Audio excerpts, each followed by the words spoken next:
You won't believe how a single heartbeat changed an entire town, and it all began with a boy no one ever looked at twice. If you're watching this, stay with me till the end, because this story will remind you why kindness from the most unexpected places can shake the world. And hey, if it touches your heart even a little, make sure you like this video and subscribe to the channel. Your support helps us bring more true, emotional stories like this to life. It started on a cold evening when Ethan, a thin, quiet 15-year-old boy living behind an abandoned grocery store, was searching for leftover food near the dumpsters. He was homeless but never bitter. Life had knocked him down countless times, yet he carried an unusual gentleness, something many people didn't notice or chose to ignore. He slept under a torn blue tarp, kept a small backpack with a change of clothes, and guarded a faded photo of his mother, the only family he had ever known. That same evening, just a few blocks away, the Hells Angels biker group were gathered at a small diner on the outskirts of town. They were loud, intimidating, rough-looking men and women with heavy leather jackets and roaring motorcycles. Most townspeople avoided them. But beneath their tough exteriors lived stories of loss, loyalty, and silent battles no one saw.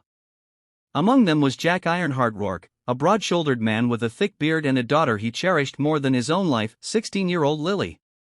Lily was bright, funny, and full of dreams of becoming a nurse. She loved helping people, loved learning about the human body, loved life, until the moment everything changed. That night, she left the diner to grab something from the family truck. She was walking through the cold, crisp air when she suddenly felt dizzy. The world spun. She clutched her chest, collapsed halfway across the parking lot, and hit the pavement hard.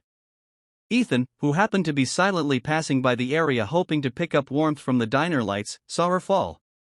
Without thinking, he ran across the lot. When he reached her, Lily wasn't breathing. Her pulse was fading, thin, weak, slipping away. Ethan's heart pounded. His hands trembled. But he remembered something from the free CPR class a community volunteer had once let him attend out of pity. Even one person can save a life, the instructor had told him. Never hesitate. So he didn't. He knelt beside Lily and started chest compressions, counting out loud to steady himself. 1, 2, 3, breathe, his voice cracked, but he kept going. He tilted her head, gave rescue breaths, and pressed again and again, fighting panic, fighting fear. Inside the diner, Jack heard a faint echo of shouting. When he rushed outside, the sight froze him, his daughter pale and limp, and a homeless boy pressing on her chest. At first, the bikers roared toward Ethan, thinking he was hurting her. But then they saw Ethan's hands, his rhythm, the way he whispered, "Come on, stay with me," like he was begging the universe for one more breath. The entire biker crew halted. Seconds felt like years, until Lily suddenly gasped. A raw, scraping inhale that sounded like a miracle. Her eyes fluttered, tears streaking down her cheek. She was alive. Ethan leaned back, breathless, shaking, tears filling his eyes. He didn't even notice the bikers surrounding him until Jack dropped to his knees and grabbed Ethan's shoulders, not in anger, but with overwhelming gratitude. "You saved my little girl," Jack whispered, voice breaking. You brought her back."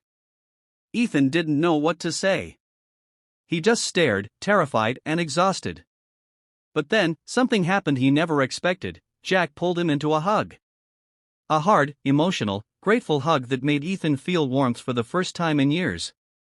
The bikers called an ambulance, but they didn't let Ethan leave. They kept him close, making sure he stayed warm, wrapping him in a spare leather jacket. Lily, strapped to the gurney, managed to whisper, "Thank you," and Ethan felt something in his chest he hadn't felt since his mother died, a sense of worth. Word spread like wildfire across the town. By morning, locals stood outside the hospital, whispering in shock, watching as the Hells Angels did something no one saw coming. They adopted Ethan. Not legally at first, but with unconditional loyalty. They bought him clothes. They cleaned him up. They gave him his own small room inside the biker clubhouse. They treated him like family. When the town blared, judging them for protecting a homeless kid, the bikers stood taller, louder, prouder. "No one touches this boy," Jack announced. "He's ours. He saved one of our own." And just like that, the town's judgment turned into admiration. People who once ignored Ethan started greeting him with respect. Shop owners offered him free meals. Schools welcomed him back to finish his education.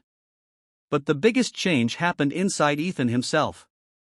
For the first time in years, he wasn't surviving, he was living. He was smiling, learning, growing. Lily visited him every day, bringing books, snacks, and stories. Their bond grew deeper, two souls connected by a heartbeat that almost disappeared. Months later, Ethan joined the same CPR volunteer program that once trained him. He stood in front of a room full of strangers and said, "I didn't think I mattered. But helping one person changed everything. And maybe you could do the same." The Hells Angels filled the back rows, cheering louder than anyone. Ethan's story traveled far, reaching thousands, then millions. People began to see that heroes don't always wear uniforms. Sometimes, they wear torn jackets, sleep in cold alleys, and wait quietly for a chance to matter.